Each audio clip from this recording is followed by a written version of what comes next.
Welcome to MDS doctors YouTube channel. So நான் உங்கள் Karthik. So இன்னைக்கு நம்ம பார்க்க போகிற வீடியோ எம்சிசில இருந்து நமக்கு எம்டிஎஸ் கவுன்சிலிங்கோடைய ரவுண்ட் ஒன்னுடைய ரெஜிஸ்ட்ரேஷன் வந்து இன்னைக்கு ஸ்டார்ட் பண்ணிட்டாங்க. ஸோ நீங்கள் வந்து டென்டிஸ்ட் டாக்டர்ஸ் கண்டிப்பாக இருப்பீங்க. கவுன்சிலிங் இந்த வருஷம் வந்து எம்டிஎஸ்க்கு அப்ளை பண்ண போகிறீங்க, கவுன்சிலிங் பார்ட்டிசிபேட் பண்ண போகிறீங்க. உங்களுக்கு பர்சனலாக வந்து பெய்ட் கவுன்சிலிங் வேணும் அப்படின்னு நினச்சிங்கன்னா இந்த வீடியோக்குள்ள டிஸ்கிரிப்ஷன்லேயே வந்து பார்த்தீங்கன்னா இந்த வீடியோலேயே பார்த்தீங்கன்னா நமக்கு நம்மளுடைய வாட்ஸ்அப் வந்து இருக்குது. ஸோ அந்த வாட்ஸ்அப்புக்கு உங்களுடைய ரேங்க்கு நீங்கள் டெக்ஸ்ட் பண்ணுங்க. ஸோ உங்களுக்கு பர்சனலாக கவுன்சிலிங் கைடன்ஸ் வேணும் அப்படின்னா நீங்கள் நம்மக்கிட்ட எடுத்துக்கலாம். லாஸ்ட்டு ஒரு 3 to 4 இயர்ஸாக எம்டிஎஸ்க்கு நம்ம பர்சனல் கவுன்சிலிங் கைடன்ஸ் கொடுத்துக்கிருக்கோம். ரெஜிஸ்ட்ரேஷன் வந்து ஸ்டார்ட் பண்ணிட்டாங்க. நிறைய பேர் வந்து ரெஜிஸ்ட்ரேஷன் வந்து மேபி ஸ்டார்ட் பண்ணியிருக்கலாம். ஸோ நம்ம சேனலில் வந்து ரெஜிஸ்ட்ரேஷன் பற்றி ஒரு டெமோ வீடியோ தெளிவாக வரும். ஸோ இந்த வீடியோவில் நம்ம என்ன பார்க்க போகிறோம் அப்படின்னா, இன்னைக்கு நமக்கு எம்சிசிலேருந்து இன்ஃபர்மேஷன் புல்லட்டனுடைய அந்த ப்ராஸ்பெக்டாஸ் வந்து ரிலீஸ் பண்ணிட்டாங்க. அப்படின்னா என்ன அப்படின்னா, நீங்கள் கவுன்சிலிங் வந்து நீங்கள் பார்ட்டிசிபேட் பண்ணுறதுக்கு முன்னாடி ரவுண்ட் 1, ரவுண்ட் 2, ரவுண்ட் 3, அதாவது ரவுண்ட் 3ன்றது மாப்பப் ரவுண்டுன்னு கூட சொல்லுவாங்க. அதுக்கப்புறம் ஸ்ட்ரே ரவுண்ட், மொத்தம் வந்து 4 ரவுண்டு வந்து கண்டக்ட் பண்ணுவாங்க. இந்த 4 ரவுண்ட்லேயும் வந்து நம்ம சீட்டை வந்து எப்படி நம்ம வந்து சாய்ஸ் ஃபில்லிங் பண்ணி அந்த அலாட் ஆனதுக்கப்புறம் எப்படி வந்து பேரலாக வந்து நம்ம ஸ்டேட் கவுன்சிலிங்கும் ஆல் இந்தியா கோட்டாவும் எப்படி பேலன்ஸ் பண்ணி கவுன்சிலிங் பார்ட்டிசிபேட் பண்ணுறது அப்படின்றதுக்காண்டி நமக்கு ரூல்ஸ் கொடுத்துருப்பாங்க. ஃபஸ்ட்டு வந்து நமக்கு எம்சிசியில் இப்போ ஸ்டார்ட் பண்ணுறீங்க அப்படின்னா, ஸோ எம்சிசியில் ரவுண்ட் 1 எப்படி நடக்கும் அதோடைய ரூல்ஸ் என்ன, ரவுண்ட் 2 எப்படி நடக்கும் அதோடைய ரூல்ஸ் என்ன, ரவுண்ட் 3, அதுக்கப்புறம் ஸ்ட்ரே ரவுண்ட். ஸோ ஃபஸ்ட்டு பார்த்தீங்கன்னா இப்போ நீங்கள் சைடில் வந்து உங்களுக்கு ஒரு டயக்ராம் இருக்குது பார்த்தீங்களா, இதில் வந்து நீங்கள் ஆன்லைன் மெடிக்கல் கவுன்சிலிங் www.mcc.nic.in இந்த வெப்சைட்டில் போவீங்க. அதில் நீங்கள் ரெஜிஸ்ட்ரேஷன் பண்ணுவீங்க, அதுக்கப்புறம் பேமெண்ட் பண்ணுவீங்க. நார்மலாக இருக்கக்கூடிய கவர்மெண்ட் காலேஜஸ் மட்டும் அப்படின்னா நீங்கள் ஒரு 10,500 ரூபாய் சம்திங் வந்து பே பண்ணி நீங்கள் வந்து கவுன்சிலிங் அட்டன் பண்ணுவீங்க. அதே இது வந்து ஒரு டீம்டு யூனிவர்சிட்டியாக இருந்தால் ஒரு 2 lakhs நீங்கள் பே பண்ணுற மாதிரி இருக்கும், செக்யூரிட்டி டெபாசிட். ஸோ இதை பற்றிலாம் நான் பின்னாடி சொல்கிறேன் தனியாக ரெஜிஸ்ட்ரேஷன் பண்ணும்போது. ஸோ இந்த வீடியோ பதிவு முழுக்க இந்த கவுன்சிலிங்கில் சீட் அலாட் ஆனால் என்ன ரூல்ஸ் அதை பற்றி நான் பார்க்க போகிறோம். ஃபர்ஸ்ட் ரவுண்ட் சீட், இப்போ வந்து ரவுண்ட் 1 உங்களுக்கு சீட் அலாட் ஆகுது. நீங்கள் அலாட் ஆன சீட்டை எடுத்துட்டீங்க, அதாவது வந்து அந்த சீட்டை வந்து நீங்கள் ஜாயின் பண்ணுறீங்க அப்படின்னா எஸ். அப்போ வந்து அந்த பர்டிகுலராக அந்த காலேஜில் போய் report to allotted institute complete admission formalities, அதாவது வந்து ஒரு ரவுண்ட் 1ல் வந்து எம்சிசியில் உங்களுக்கு சீட் கிடைக்குது, அந்த சீட்டை வந்து நான் வந்து ரிப்போர்ட் பண்ணணும்னு நினைக்கிறேன், அந்த சீட் எனக்கு வேணும், பட் அந்த சீட்டை எடுத்துட்டு ஃபர்தராக வேணால் நான் அப்கிரேட் பண்ணிக்கிறேன். ஓகே, நான் வந்து அந்த காலேஜில் போய் இப்போ எனக்கு ஒரு ரவுண்ட் 1 சீட்டு கிடச்சிருக்கு, நான் எஸ் கொடுத்து அந்த காலேஜில் போய் ஃபார்மாலிட்டிஸ் அதாவது வந்து டாக்குமெண்ட்ஸ்லாம் கொடுத்து ஒரிஜினலாக கொடுத்துட்டு கம்ப்ளீட்டாக நான் அட்மிஷன்ஸ் முடிச்சுட்டேன். முடிச்சதுக்கப்புறம் உங்களுக்கு அடுத்த ரவுண்ட் போகிறதுக்கு வில்லிங் இருக்கான்ற மாதிரியா நீங்கள் தான் வந்து அதை டிசைட் பண்ணணும். அப்படி வில்லிங் இருந்தால் நீங்கள் வில்லிங்னஸ் கொடுத்துட்டு வந்துடணும். காலேஜ்லேயே வந்து பார்த்தீங்கன்னா வில்லிங்னஸ் கொடுத்துட்டீங்கன்னா நீங்கள் அடுத்த ரவுண்டுக்கு அப்கிரேடேஷன், ஃபர்ஸ்ட் ரவுண்டு சீட்டை வந்து ஹோல்ட் பண்ணிடுவீங்க, அதாவது பேமெண்ட் பண்ணி உங்களுக்கு அலாட் ஆன சீட்டை வந்து நீங்கள் ஜாயின் பண்ணிடுவீங்க. ஜாயின் பண்ணிட்டு அந்த பர்டிகுலர் காலேஜஸில் நான் நெக்ஸ்ட் ரவுண்ட் வந்து பார்ட்டிசிபேட் பண்ணுறதுக்கு வில்லிங்னஸ் அவங்க கிட்ட வந்து இன்டிமேட் பண்ணிட்டு வந்துடணும். ஓகேவா? ஸோ அடுத்து வந்து இது வந்து எஸ்ஸு. சப்போஸ் ஒரு சீட் அலாட் ஆகுது, நான் எந்த ஒரு ரிப்போர்ட்டுமே நான் பண்ணலை, எனக்கு வந்து அந்த காலேஜே பிடிக்கல, நான் சும்மா வந்து கவுன்சிலிங் அட்டன் பண்ணேன், அதனால முதல் ரவுண்டில் வந்து நான் போட்டேன், சரி எனக்கு சீட் கிடச்சிச்சு, பட் எனக்கு அது விருப்பம் இல்லை, அந்த பிரான்ச்சும் எனக்கு விருப்பம் இல்லை, ஸோ நான் எக்ஸ்பெக்ட் பண்ண பிரான்ச் வந்து இல்லை, நான் சும்மா ஒரு ஆப்ஷனாக நான் போட்டேன் அப்படின்னா நீங்கள் முதல் ரவுண்டில் வந்து ஜாயின் பண்ணுன்ற ஒரு கம்பல்சரி கிடையாது. நீங்கள் வந்து விருப்பம் இருந்தால் ஜாயின் பண்ணிக்கலாம், இல்லை அப்படின்னா நீங்கள் ஜாயினும் பண்ணலை, ரிப்போர்ட் எதுவுமே பண்ணலைன்னா அது வந்து நோன்ற கண்டிஷனில் போய் ஃப்ரீ எக்ஸிட் ஆயிரும். அந்த சீட் வந்து ரவுண்ட் 2க்கு வந்து வேக்கண்டாக போயிடும். இது வந்து சீட் அலாட் ஆன ப்ரொசீஜர். ஃபர்ஸ்ட் ரவுண்டில் எனக்கு சீட்டே கிடைக்கல சார் அப்படின்னா ஃபர்ஸ்ட் ரவுண்டில் வந்து நீங்கள் ரெஜிஸ்டர்லாம் பண்ணிடுவீங்க, ஏன்னா நீங்கள் அப்ளிகேஷனுக்கான ரெஜிஸ்ட்ரேஷன் பண்ணி செக்யூரிட்டி டெபாசிட்லாம் பே பண்ணிடுவீங்க. ஆனால் ஃபர்ஸ்ட் ரவுண்டில் உங்களுக்கு சீட்டு கிடைக்கல அப்படின்னா அவங்களுக்கு என்ன ரூல்ஸ், ரவுண்ட் 1ல் after the round 1 ends first registration for round 2 new candidate and free exit candidates of round 1 are eligible. Already registered candidates of round 1 need not register again. அதாவது வந்து நீங்க முதல் ரவுண்ட்ல ரெஜிஸ்டர் பண்ணி உங்களுக்கு சீட்டு கிடைச்சாலும் சரி கிடைக்கலனாலும் சரி, நீங்க செகண்ட் ரவுண்ட் வரவங்க மறுபடியும் எந்த ஒரு ரெஜிஸ்ட்ரேஷன் பண்ண தேவையில்ல. செகண்ட் ரவுண்ட் வரும்போது ஜஸ்ட் வில்லிங்னஸ் தான் கொடுக்கணும். அதாவது முதல் ரவுண்ட்ல ரெஜிஸ்டர் பண்ணவங்க செகண்ட் ரவுண்ட்ல டைரக்டா ஃப்ரெஷ்ஷா வராங்க பாருங்க, அவங்க மட்டும்தான் நியூவா வந்து ரெஜிஸ்டர் பண்ற மாதிரி இருக்கும். ஏற்கனவே ரெஜிஸ்டர் பண்ணி சீட்டு கிடைச்சவங்க கிடைக்காதவங்க சீட்டை வந்து ஃப்ரீ எக்ஸிட் பண்ணவங்க இவங்க வந்து செகண்ட் ரவுண்ட் வரும்போது ஜஸ்ட் உள்ள போய் வில்லிங்னஸ் கொடுக்கணும். ஓகேவா? ஓகேங்க, இது வந்து நமக்கு ஓகே. ஃபர்ஸ்ட் ரவுண்டு முடிஞ்சிருச்சு. அடுத்து வந்து ஸ்டேட் கவுன்சிலிங் நடக்கும். ஸ்டேட் கவுன்சிலிங் முடிஞ்சுட்டு செகண்ட் ரவுண்ட் எம்சிசி நடக்கும். ஏன்னா ஃபர்ஸ்ட் ரவுண்ட் முடிஞ்சதுக்கு அப்புறம் அந்த காலேஜில் போய் ஜாயின் பண்றதுக்கு ஒரு ஸ்டிபுலேட் டேட் கொடுப்பாங்க. அந்த டேட்ல நிறைய கேண்டிடேட்ஸ் வந்து அந்தந்த காலேஜுக்கு போய் ரிப்போர்ட் பண்ணுவாங்க. ஸோ அந்த சைமல்டேனியஸா அந்த கேப்ல ஒவ்வொரு ஸ்டேட் கவுன்சிலிங்கும் ரேங்க் லிஸ்ட் அவங்களும் வந்து கவுன்சிலிங் வந்து ஸ்டார்ட் அப் பண்ணிடுவாங்க. ஓகேவா? அப்போ வந்து பேரலா நடக்கும். ஓகே, ரவுண்ட் 2 எப்போ நடக்கும்னா நமக்கு ஸ்டேட் கவுன்சிலிங் கம்ப்ளீட்டா முடிஞ்சதுக்கு அப்புறம், அதாவது ஸ்டேட் கவுன்சிலிங் உடைய ரவுண்ட் 1 கம்ப்ளீட்டா முடிஞ்சதுக்கு அப்புறம் ஆல் இந்தியா எம்சிசியோட ரவுண்ட் 2 நடக்கும். ஓகே, ரவுண்ட் 2க்கு என்ன ரூல்ஸ்ன்றதை நம்ம பார்க்கணும்ல. ரவுண்ட் 2ல வந்து ஏற்கனவே பண்ணவங்க ஃப்ரெஷ்ஷா ரெஜிஸ்டர் பண்ண தேவையில்ல. ஜஸ்ட் உள்ள போயிட்டு நீங்க சாய்ஸ் ஃபில்லிங் வந்து பண்ற மாதிரி இருக்கும். புதுசா பண்றவங்க மட்டும்தான் ரெஜிஸ்டர் பண்ற மாதிரி இருக்கும். ஏற்கனவே பண்ணவங்க, அதாவது ஃபர்ஸ்ட் ரவுண்ட்ல ஏற்கனவே பண்ணவங்க என்ன பண்ணணும்னா, நீங்க மறுபடியும் வந்து ரெஜிஸ்ட்ரேஷன் அந்த பேமெண்ட்லாம் எதுவும் பண்ண தேவையில்ல. ஜஸ்ட் உள்ள போய் பில்லிங்னஸ் மட்டும் கொடுக்கணும். அதாவது அவங்க தெளிவா போட்டிருக்காங்க, fresh registration choice filling for round 2. Round 1 choices will be treated as null and void. ஏற்கனவே நீங்க ரவுண்ட் 1 வந்து நீங்க சாய்ஸ் ஃபில்லிங் பண்ணிருப்பீங்க, அந்த இதெல்லாம் வந்து பாத்தீங்கன்னா எரேஸ் ஆயிரும். அதாவது அந்த வந்து வாய்டு அண்ட் நல்லுன்னு சொல்லுவாங்க. வாய்டு நல்லுன்றதுக்கு மீனிங் வந்து ஜீரோன்னு சொல்லுவாங்க.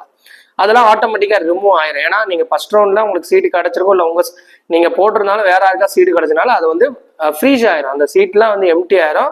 ஓகேவா? செகண்ட் ரவுண்ட் வந்து இப்போ உங்களுக்கு சீட்டு கிடைக்குதுங்க. அதாவது செகண்ட் ரவுண்ட்ல வந்து கலந்துக்கிறீங்க, சீட்டு கிடைக்குதுன்னா ஃபர்ஸ்ட் ரவுண்டுக்கும் செகண்ட் ரவுண்டுக்கும் ரூல்ஸ் வேற மாதிரி இருக்கும். தெளிவா பாருங்க நான் சொல்றத. செகண்ட் ரவுண்ட்ல சீட் ஒரு கேண்டிடேட் கிடைக்குதுன்னா, if upgraded then candidate must relieve from round 1 college and join to round 2 allotted college.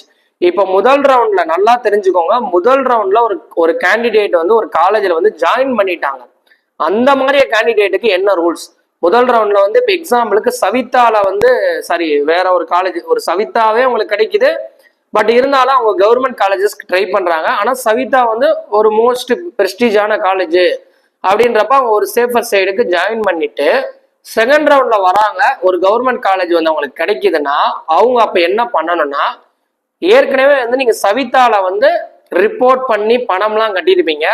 First அந்த காலேஜ்ல அலாட் ஆச்சுன்னா, உங்களுக்கு செகண்ட் ரவுண்ட்ல கவர்மெண்ட் கிடைக்குதுன்னா ஃபர்ஸ்ட் சவிதா போய் ப்ராப்பரா வந்து நீங்க சீட்டை வந்து வித்ட்ரா பண்ணி அதுக்கான லெட்டர்ஸ்லாம் எழுதி கொடுத்து ஒரிஜினல்ஸ் டாக்குமெண்ட்ஸை கலெக்ட் பண்ணி வந்ததுக்கு அப்புறம் தான் ரிலீவ் ஆகணும். ப்ராப்பரா ரிலீவ் ஆனதுக்கு அப்புறம் அதுதான் அந்த இடத்துல போட்டிருக்காங்க, if upgraded then candidate must relieve from round 1 college and join round 2 allotted college.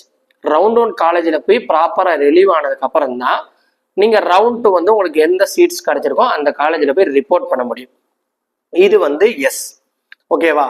அதாவது வந்து ஒரு செகண்ட் ரவுண்ட்ல தான் அவங்களுக்கு அலாட் ஆயிருக்கு. ஓகேவா? சில பேருக்கு பாத்தீங்கன்னா செகண்ட் ரவுண்ட்ல தான் சீட்டே அலாட் ஆயிருக்கும். அதாவது அப்கிரேடட் இல்லாம ஃபர்ஸ்ட் ரவுண்ட்ல அவங்க கலந்துருப்பாங்க, சீட்டு கிடைக்காது. செகண்ட் ரவுண்ட்ல அவங்களுக்கு சீட் அலாட் ஆகுது அப்படின்னா, செகண்ட் ரவுண்ட்ல சீட் அலாட் ஆகி அந்த கேண்டிடேட் காலேஜில் போய் ரிப்போர்ட்டும் பண்ணல, ஜாயினும் பண்ணல அப்படின்னா, ஃபர்ஸ்ட் ரவுண்ட்ல ஃப்ரீ எக்ஸிட் இருக்கு, ஆனா செகண்ட் ரவுண்ட்ல ஃப்ரீ எக்ஸிட் கிடையாது. ஃப்ரீ எக்ஸிட்னா மீனிங் என்னன்னா, ஃபர்ஸ்ட் ரவுண்ட்ல வந்து உங்களுக்கு சீட் கிடைச்சாலும் ஜாயின் பண்ணலாம், ஜாயின் பண்ணாமலும் நீங்க விட்டாலும் ஆட்டோமேட்டிக்கா ஃப்ரீ எக்ஸிட் ஆயிடும். உங்க டெபாசிட் வந்து ஃபோர்ஃபிட் ஆகாது. அதாவது அந்த டெபாசிட் நீங்க கட்டின அமௌண்ட் இருக்கும், நீங்க செகண்ட் ரவுண்ட்ல கலந்துக்கலாம். ஆனா செகண்ட் ரவுண்ட்ல அலாட் ஆகி ஒரு கேண்டிடேட் வந்து ஜாயின் பண்ணல அப்படின்னா, seat allotted in round 2 but not reported not join, security deposit will be forfeited அப்படின்னு போட்டிருக்காங்க. அதாவது நீங்க செகண்ட் ரவுண்ட்ல சீட்டு கிடைச்சி ஜாயின் பண்ணல, ரிப்போர்ட் பண்ணலன்னா உங்களுடைய டெபாசிட் போயிடும். மறுபடியும் நீங்க தேர்ட் ரவுண்டுக்கு ஃப்ரெஷ்ஷா மறுபடியும் நீங்க பேமெண்ட் செக்யூரிட்டி டெபாசிட் பண்ற மாதிரி இருக்கும். ஓகேவா? செகண்ட் ரவுண்டோடைய ரூல்ஸ் இதுதாங்க. இதே இது வந்து நான் செகண்ட் ரவுண்ட்ல அலாட் ஆயிருச்சு, எனக்கு செகண்ட் ரவுண்ட்ல தான் சீட்டே கிடைச்சிருக்குன்னா, எனக்கு அந்த காலேஜ் பிடிச்சிருக்குன்னா நீங்க அந்த காலேஜில் போய் தாராளமா வந்து கம்ப்ளீட்டா வந்து அட்மிஷன்ஸை முடிச்சுட்டு அடுத்த ரவுண்டு உங்களுக்கு விருப்பம் இருந்துச்சுன்னா அதுதான் போட்டிருக்காங்க அடுத்த பாயிண்ட்ல, report to allotted institute, complete admission formalities, willingness to upgrade to round 3. நீங்க ரவுண்ட் 3 போகணும்னா அந்த ரவுண்ட் 2 காலேஜ்ல போயிட்டு நீங்க ரிப்போர்ட் பண்ணும்போதே ஃபர்தரா கம்ப்ளீட்டா அட்மிஷன்ஸ்லாம் முடிச்சதுக்கு அப்புறம் நீங்க வந்து வில்லிங்னஸ் கொடுத்துக்கலாம். ஓகே சரிங்க, ரவுண்ட் 2ல எனக்கு சீட்டே கிடைக்கல சார், ஃபர்ஸ்ட் ரவுண்ட்லயும் கிடைக்கல, ரவுண்ட் 2லயும் கிடைக்கல, அப்ப நான் வந்து அடுத்த ரவுண்ட் எனக்கு போக முடியாதுன்ற ஒரு சின்ன ஒரு டவுட் இருக்கும். சீட்டு கிடைக்காத வரையும் நீங்க கடைசி வரையும் த்ரோ அவுட்டா நீங்க வந்து இந்த கவுன்சிலிங்ல பார்ட்டிசிபேட் பண்ணலாம். நீங்க மறுபடியும் எந்த ஒரு பேமெண்ட் பண்ண தேவையில்லை. அடுத்தடுத்த ரவுண்ட்ல நீங்க தாராளமா பார்ட்டிசிபேட் பண்ணலாம். சீட்டு செகண்ட் ரவுண்ட்ல கிடைக்காதவங்க candidate is eligible to participate in further round. ஓகேவா, அவங்க தெளிவா கொடுத்துட்டாங்க. ஓகேவா, அடுத்து வந்து நீங்க எக்ஸிட் ஆனாலும் ஆகிக்கலாம். உங்களுக்கு வந்து அந்த கவுன்சிலிங்கே விருப்பம் இல்லைனா ஆட்டோமேட்டிக்கா எக்ஸிட் ஆகிக்கலாம். ஏன்னா உங்களுக்கு சீட்டே அலாட் ஆகலை. அலாட் ஆகாத வரையும் ஃபர்தர் ரவுண்டுக்கு நீங்க எலிஜிபிள் தான், எந்த பிரச்சனையும் கிடையாது. ஓகேங்க, நெக்ஸ்ட் ரவுண்ட் 3. இப்ப ஃபர்ஸ்ட் ரவுண்ட் பார்த்துட்டோம், செகண்ட் ரவுண்ட் பார்த்துட்டோம், தேர்ட் ரவுண்ட் வந்து நமக்கு நடக்க போகுது. தேர்ட் ரவுண்ட் நடக்கிறதுக்கு முன்னாடி அதே மாதிரியே சேம் ஸ்டேட் கவுன்சிலிங்கோடைய ரவுண்ட் 2 முடிஞ்சுட்டு தான் தேர்ட் ரவுண்ட் எம்சிசி வந்து ஸ்டார்ட் அப் பண்ணுவாங்க. ஓகேங்க, இப்ப தேர்ட் ரவுண்ட் வந்து நம்ம ஃப்ரெஷ் ரெஜிஸ்ட்ரேஷன், டைரக்டா தேர்ட் ரவுண்டு தான் வரீங்கன்னா ஃப்ரெஷ்ஷா ரெஜிஸ்டர் பண்ணணும். அதே மாதிரியே செகண்ட் ரவுண்ட்ல சீட்டை கிடைச்சி விட்டவங்க உங்களுடைய டெபாசிட் வந்து 4 ஃபீட் ஆயிரும். மறுபடியும் நீங்க வந்து செக்யூரிட்டி டெபாசிட்டை பே பண்ணிட்டு மறுபடியும் தேர்ட் ரவுண்டு கலந்துக்கலாம். ஓகேவா, தேர்ட் ரவுண்ட் வரும்போது நீங்க செகண்ட் ரவுண்ட்ல பண்ண அந்த சாய்ஸ் ஃபில்லிங்லாம் ஆட்டோமேட்டிக்கா வந்து டெலிட் ஆயிரும், வாய்ட் அண்ட் நல்லுன்ற ஸ்டேட்டஸ்க்கு மாறிடும். ஓகேவா, இப்ப தேர்ட் ரவுண்டோட ரூல்ஸ் பார்ப்போமா. ஸோ தேர்ட் ரவுண்ட்ல ஒரு கேண்டிடேட்டுக்கு வந்து சீட் அலாட் ஆகுது அப்படின்னா அவங்களுக்கு என்ன ரூல்ஸ்? சீட் அலாட் ஆகுது, எஸ், அந்த கேண்டிடேட் வந்து காலேஜில் ஜாயின் பண்றதுக்கு முடிவு பண்றாரு, எனக்கு வந்து கிடைச்ச சீட் ஓகே அப்படின்னா ரிப்போர்ட் டு அலாட்டட் இன்ஸ்டிடியூட், அந்த காலேஜில் போய் ரிப்போர்ட் பண்ணுங்க, கம்ப்ளீட்டா வந்து ஃபார்மாலிட்டி முடிக்க சொல்லிடுறாங்க. இது வந்து பாத்தீங்கன்னா ஒரு ஃப்ரெஷ்ஷா அலாட் ஆகிற கேண்டிடேட், தேர்ட் ரவுண்ட்ல தான் உங்களுக்கு ஃப்ரெஷ்ஷா அலாட் ஆகுதுன்னா இந்த ஃபார்மாலிட்டி. இதுக்கு முன்னாடி ரவுண்ட் 1ல இருந்து ரவுண்ட் 2, ரவுண்ட் 2ல இருந்து ரவுண்ட் 3க்கு அவங்க வந்து பார்ட்டிசிபேட் பண்ணியிருக்காங்கன்னா அந்த மாதிரி கேண்டிடேட் என்ன பண்ணுவானோ செகண்ட் ரவுண்ட்ல இருந்து தேர்ட் ரவுண்டுக்கு ஒரு காலேஜ் மாறி இருக்காங்க. ஃபார் எக்ஸாம்பிள் ஃபர்ஸ்ட் நான் சவிதா சொன்னேன், அடுத்து ஒரு கவர்மெண்ட் போயிருக்காங்க, அதை விட பெட்டரான ஒரு கவர்மெண்ட் காலேஜ் தேர்ட் ரவுண்ட்ல அவங்களுக்கு கிடைக்குதுன்னா if upgraded then candidate must relieve from round 2 seat and join round 3 seat. First second ரவுண்ட்ல எப்படி ஃபர்ஸ்ட் ரவுண்ட் காலேஜோட சீட்ல போய் அந்த காலேஜ்ல டாக்குமெண்ட்ஸ் வாங்கிட்டு செகண்ட் ரவுண்ட் அலாட் ஆன சீட்டு போய் ஜாயின் பண்ணோம். இப்ப செகண்ட் ரவுண்ட்ல நீங்க ஏற்கனவே ஒரு அலாட்மெண்ட் ஆகி அங்கே போய் ஜாயின் பண்ணிருப்பீங்க. இப்ப தேர்ட் ரவுண்ட்ல இதை விட ஒரு பெட்டரான காலேஜ் கிடைக்குதுன்னா அப்ப செகண்ட் ரவுண்ட் காலேஜ்ல போய் ஃபர்ஸ்ட் டாக்குமெண்ட்ஸ் எல்லாத்தையும் கலெக்ட் பண்ணிட்டு தான் தேர்ட் ரவுண்ட்ல வந்து அந்த காலேஜோடைய அந்த சீட்ல அலாட் ஆன காலேஜ்ல போய் நீங்க தேர்ட் ரவுண்ட்ல அலாட் ஆன காலேஜ்ல நீங்க ஜாயின் பண்ற மாதிரி இருக்குங்க. ஓகேவா, இது வந்து பாத்தீங்கன்னா அப்கிரேட் ஆனவங்க சீட்டு கிடைச்சவங்க டைரக்டா போய் ஜாயின் பண்ணிக்கலாம். ஆனா தேர்ட் ரவுண்ட்ல வந்து ரொம்ப கேர்ஃபுல்லா வந்து இந்த கவுன்சிலிங் நீங்க வந்து ஃபோக்கஸ் பண்ணணும். ஏன் அப்படின்னா ஃபர்ஸ்ட் 2 ரவுண்ட் வரையும் நீங்க ஃப்ரீ எக்ஸிட் பண்ணிக்கலாம். சப்போஸ் வந்து உங்களுடைய செக்யூரிட்டி டெபாசிட்டை வந்து ஃபோர்ஃபிட் பண்ணிட்டு வெளியே வரலாம். ஆனா தேர்ட் ரவுண்ட்ல அப்படி வர முடியாது. Once join cannot upgrade and resign. Third ரவுண்டை பொறுத்த வரையும் நீங்க ஃபர்தரா ஸ்டே ரவுண்டுக்கும் போக முடியாது, அந்த சீட்டை ரிசைன் பண்ணிட்டு வெளியே வர முடியாது. அந்த மாதிரி ஒரு ஆப்ஷன் கிடையாது. ஃபர்தரா எம்சிசி வந்து விருப்பப்பட்டோ அந்த சிச்சுவேஷன் பேஸ் பண்ணி உங்களுக்கு வந்து ரிசைனிங் ஆப்ஷன் கொடுத்தாங்கன்னா மட்டும்தான் உண்டு. ஆஸ் பர் ரூல்ஸ் படி அவங்க ப்ராஸ்பெக்டாஸ்ல தேர்ட் ரவுண்ட்ல ஒருத்தவங்க ஒரு காலேஜில் ஜாயின் பண்ணிட்டு சீட்டை ரிசைனும் பண்ண முடியாது, ஃபர்தர் ரவுண்டுக்கு அப்கிரேட் பண்ண முடியாது. இது ஒன்லி ஜாயினட் கேண்டிடேட். ஓகே சார், எனக்கு தேர்ட் ரவுண்ட்லயே சீட்டு கிடைக்கல, அப்ப நான் என்ன பண்ணலாம்னா நீங்க தாராளமா ஸ்ட்ரே ரவுண்டு போய்க்கிடலாங்க. ஓகேவா, சீட்டு கிடைக்காத வரையும் ஃபர்தர் ரவுண்ட் நீங்க போய்கிட்டே இருக்கலாம். Eligible for stray round. Seat allotted does not join. இப்ப தேர்ட் ரவுண்ட்ல வந்து ஒரு கேண்டிடேட்டுக்கு சீட்டு கிடைக்குதுங்க, அவங்க போய் என்ன பண்றாங்க, எனக்கு இந்த தேர்ட் ரவுண்ட் சீட்டு வேணாம் அப்படின்னு சொன்னீங்க, எனக்கு வந்து ஜாயின் பண்ணல அப்படின்னா நீங்க எக்ஸிட் ஆகிக்கிறலாம். இதுல வந்து நிறைய இருக்கு, உங்களுடைய டெபாசிட் போயிடும், ஃபர்தர் ரவுண்ட் கவுன்சிலிங்க்கு நீங்க எலிஜிபிள் கிடையாது. அதனால இந்த கவுன்சிலிங் வந்து அட்டன் பண்ணும்போது ஒரு கவுன்சிலர், இப்ப நம்மள மாதிரி எக்ஸ்பர்ட் இருக்காங்க, அவங்க கிட்ட உங்களுக்கு கைடன்ஸ் விருப்பம் இருந்தால் நீங்க எடுத்து எங்களை ஃபாலோ பண்ணி ப்ராப்பரா வந்து ஹேண்டில் பண்ணுங்க. இது ஒன்லி வந்து ஒரு ஃப்ரெஷருக்கு தான். ஆல்ரெடி வந்து நான் எம்டிஎஸ் கவுன்சிலிங் வந்து எக்ஸ்பீரியன்ஸ் பண்ணிருக்கேன் சார் அப்படின்னா உங்களுக்கு நீடட் இல்லை. சுத்தமா கவுன்சிலிங் பற்றி ஒரு 0 நாலேஜ் இருக்கு அப்படின்னா தயவு செய்து நம்மள மாதிரி எக்ஸ்பர்ட்டை நீங்க கான்டாக்ட் பண்ணி எங்ககிட்ட கைடன்ஸ் எடுத்து நீங்க ப்ராப்பரா பண்ணுங்க. ஏன்னா இது உங்களோட லைஃப் சம்பந்தமான விஷயம். ஓகேவா?